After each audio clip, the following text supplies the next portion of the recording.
बिस्मिल्लाहिर्रहमानिर्रहीम। कुरान मजीद में सब्र का लफ्ज़ कई मकामात पर मौजूद है और आज हम ये समझना चाहते हैं कि सब्र किसे कहते हैं। कुरान मजीद में सब्र तीन मानों में और तीन मफ़ाहीम में इस्तेमाल हुआ है।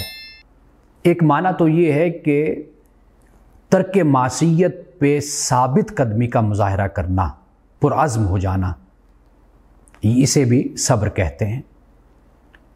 आमाल सालिहा को साबित कदमी के साथ अदा करना, इसे भी सब्र कहते हैं।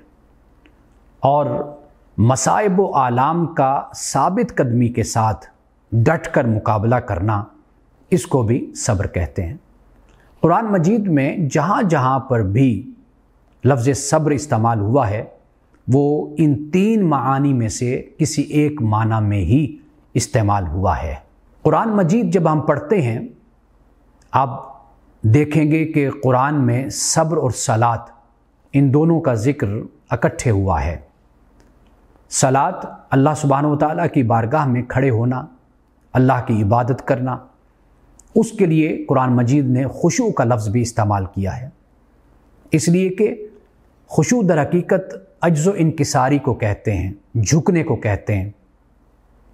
ये झुकना इंसान के ज़ाहिर का भी होता है और ये झुकना इंसान के बातिन का भी होता है। इसका ताल्लुक़ रब की ज़ात के साथ है। बंदा और खुदा, इनका बाहमी ताल्लुक़, इसमें अज्ज़ो इनकिसारी बंदा इख्तियार करता है और खुदा की बारगाह में झुकता है।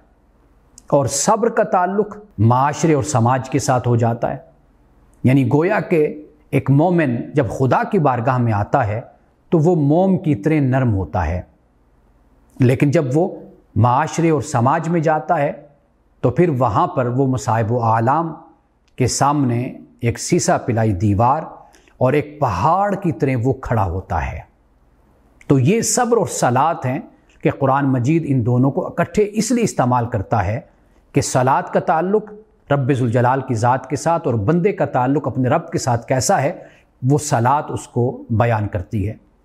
और सब्र, इसका ताल्लुक़ कि जब माशरे और समाज में एक मोमिन मुसलमान आता है तो माशरे में, समाज में अल्लाह के पैगाम को, अल्लाह के हुक्म को जब वो आम करता है, लोगों को दीन की तरफ बुलाता है, नेकी के काम सरंजाम देता है और लोगों को नेकी का हुक्म देता है और बुराई से मना करता है, तो वहाँ पे माशरे और समाज के रहने वालों की तरफ से जो एक रद्द अमल आता है तो उसके मुकाबिल मोमिन पहाड़ की तरह मजबूत और साबित कदम होकर खड़ा हो जाता है।